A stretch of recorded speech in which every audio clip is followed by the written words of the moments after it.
అన్ని రకాల వస్త్రాలపై up to 66% of. అంటే ప్రభాస్ గారి దగ్గర నుంచి మీకు కాల్ వచ్చింది అండ్ 50 లక్షలు సహాయం కూడా చేశారని కూడా చెప్తున్నారు. అంటే ఎక్కడ చూసిన సోషల్ మీడియాలో మీరు కూడా ప్రభాస్ గారి దగ్గర నుంచి కాల్ వచ్చిందని కూడా చెప్పారు. ఎవరు చేశారు? ప్రభాస్ గారు చేశారో లేదా వాళ్ళ మేనేజర్, పి అసిస్టెంట్ ఎవరైనా చేశారా?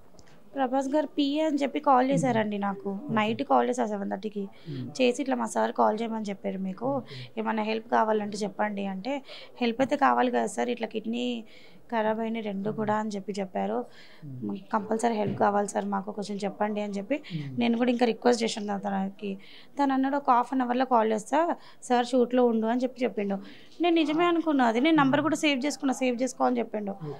మళ్ళీ తర్వాత నేను 2 డేస్ నుంచి ఎంత కాల్ చేసినా లిఫ్ట్ చేయట్లేదు, తను కూడా నాకు కాల్ చేయట్లేదు. ఫస్ట్ కాల్ ఎప్పుడు వచ్చింది? వాళ్ళ అసిస్టెంట్ గారు, ప్రభాస్ గారు అసిస్టెంట్ అన్నారు కదా, ఆయన దగ్గర నుంచి. నాకు రోషన్ అన్న మండే రోజు ఇంటర్వ్యూ అయిపోయిన తర్వాత అదే రోజు నాకు ఈవినింగే కాల్ వచ్చింది. నేను అది నిజమే అనుకుంటున్నా. అంటే మీరు చూసారా అసలు ఎక్కడ చూసినా ప్రభాస్ గారే హెల్ప్ చేస్తున్నారు అని కూడా వచ్చేసినాయి ఆర్టికల్స్ కానీ పేపర్లో, సోషల్ మీడియా అంతటా చూసిన వీడియోలు. మీకు ఎవరైనా ఫోన్ చేసి చెప్పారా? చూసాను నేను న్యూస్, నేనే షాక్ అవుతున్నా. అసలు అమౌంట్ ఎక్కడ ఇచ్చిండు, అసలు ఇది ఫేక్ న్యూసే కదండి. అంటే ఫిష్ వెంకట్ గారికి కిడ్నీ ట్రాన్స్ప్లాంట్ చేయాలని ఎప్పుడు చెప్పారు డాక్టర్స్ గారు? మాకు సండే రోజు అండి, సండే రోజు మేము ఇక్కడికి వచ్చినాం. ఈ రోజుకి 5 డేస్ అవుతుంది వచ్చి. డోనర్స్ ఎవరైనా దొరికారా? అంటే ఉన్నారు, కాకపోతే బయటి వాళ్ళు వస్తున్నారు. కాకపోతే డాడీకి ఇప్పుడు బాగాలేదు కాబట్టి ఒక 10 డేస్ తర్వాత చెప్తా అని చెప్పారు. ఇంకా టైం ఉంది డాడీకి. సినిమాటోగ్రాఫర్ మినిస్టర్ కోమటిరెడ్డి గారి దగ్గర నుంచి ఏమైనా సహాయం కానీ ఏమైనా అందిందా మీకు? ఏమైనా కాల్ కానీ అలాగా కాల్ ఏమైనా వచ్చిందా అని అడుగుతున్నాను. రాలేదు, ఇంకా రాలేదు. ఓకే.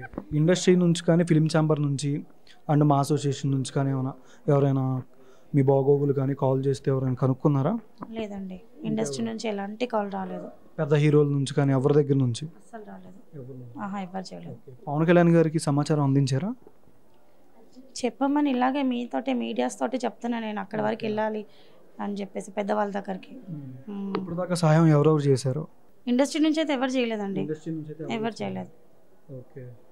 అంటే తెలంగాణ ప్రభుత్వం నుంచి కానీ అలాగే ఏమైనా ఏపీ, ఆంధ్ర ఎక్స్ మినిస్టర్ తను 1 lakh ఇచ్చారు ఈరోజు వచ్చి. 1 lakh ఇచ్చారు. మళ్ళీ నెక్స్ట్ మీరు అసిస్టెంట్ అనే పర్సన్ కాల్ చేస్తున్నారా? ప్రభాస్ గారు అసిస్టెంట్ అన్న పర్సన్కి చేస్తున్నాండి, 3 డేస్ నుంచి చేస్తున్నా. కాల్ లిఫ్ట్ చేయట్లేదు తను, లిఫ్ట్ చేయట్లేదు. ఓకే. ఫేక్ కాల్ అని ఎప్పుడు తెలిసింది మీకంటే? నాకు 3 డేస్ నుంచే తెలుస్తూనే ఉంది ఫేక్ కాల్ అని చెప్పేసి. ఎందుకంటే పిఐ అయితే లిఫ్ట్ చేసి మాట్లాడాలి కదా. హెల్ప్ కావాలని చేసింది వాళ్ళే, మళ్ళీ మేము కాల్ చేసినప్పుడు లిఫ్ట్ చేయట్లేదు. అంటే ఇప్పుడు ఫస్ట్ సహాయం చేసిన దగ్గర నుంచి ఫిష్ వెంకట్ గారికి వాళ్ళు మళ్ళీ ఇప్పుడు ఎవరు సహాయం చేయలేదా? గబ్బర్ సింగ్ టీం అలాగా వచ్చి కానీ? గబ్బర్ సింగ్ టీం వాళ్ళు మాకు హెల్ప్ చేస్తున్నారు, అక్కడిక్కడ తిరుగుతున్నాం, వెళ్తున్నాం ఎవరైనా పెద్దవాళ్ళ దగ్గరికి, కానీ ఎక్కడి నుంచి మాకు ఎలాంటి హెల్ప్ రావట్లేదు. ఇంకా మీకు ఎవరి దగ్గర నుంచి సాయం కావాలి కానీ, ఇండస్ట్రీ నుంచి కానీ? చిరంజీవి గారు, ప్రభాస్, వీళ్ళందరి దగ్గర నుంచి కావాలి. ఓకే. లాస్ట్ ఫిష్ వెంకట్ గారు మీతో ఏం మాట్లాడారంటే? ఏం మాట్లాడలేదండి, ఏం మాట్లాడలేదు. ఓకే. ఈ వీడియో గురించి కానీ ఇంకెవరైనా మీకు రిలేటివ్స్లో అలా ఏమైనా కాల్ చేస్తున్నారా? ఇండస్ట్రీ నుంచి ఎవరి దగ్గర నుంచి కాల్స్ వచ్చినాయా? ఇండస్ట్రీ నుంచి ఏం రాలేదు కాల్. చెప్పిన కదా, ఓన్లీ గబ్బర్ సింగ్ టీం వాళ్ళు మాత్రమే ఉన్నారు ఇక్కడ, అంతే.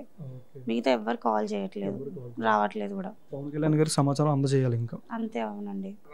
అసలు మీడియా ఎందుకు ఫేక్ న్యూస్ వేస్తుంది? అసలు వెయ్యనప్పుడు ఎందుకు అట్లా ఇవ్వడం? మేము చెప్పలేదు కదా ఇచ్చిండని, మేము చెప్పాలి మాకు ఇచ్చిండు అని చెప్పేసి. చెప్పినప్పుడు మీరు ఎందుకు ఇస్తున్నారు? అది మీదే రాంగ్ అవుతుంది, మాది కాదు. మేము ఇస్తే కంపల్సరీ చెప్తాం. మేము అంటే మీరే కాల్ చేశారు ఇలా అసిస్టెంట్ గారు అని వచ్చిన దగ్గర నుంచే ఇది మొత్తం స్ప్రెడ్ అవుతుంది. వచ్చింది అని మాత్రమే నేను మెన్షన్ చేసినా, కానీ మాకు 50 lakhs ఇచ్చిండు అని చెప్పి నేను మెన్షన్ చేయలేదు. నేను ఏ మీడియాకి చెప్పలేదు. చెప్పినప్పుడు ఎందుకు ఇస్తారు మీడియాలో? అది మీ తప్పు, అది మీరే తప్పు చేస్తున్నారు. అక్కడ మాకు వచ్చే ఇప్పుడు అమౌంట్ వచ్చేది కూడా మీరే రానియకుండా చేసేస్తున్నారు మాకు. మరి ఎట్లా వస్తుంది? ఇట్లా చెప్తే, ఫేక్ న్యూస్ చేస్తే ఎట్లా వస్తుంది మాకు? అట్లా చెయ్యకండి, మీరే తప్పు చేస్తున్నారు. మీరే ఇవ్వండి అని చెప్పి మీరే తప్పు చేస్తున్నారు, కొంచెం చెయ్యకండి ప్లీజ్.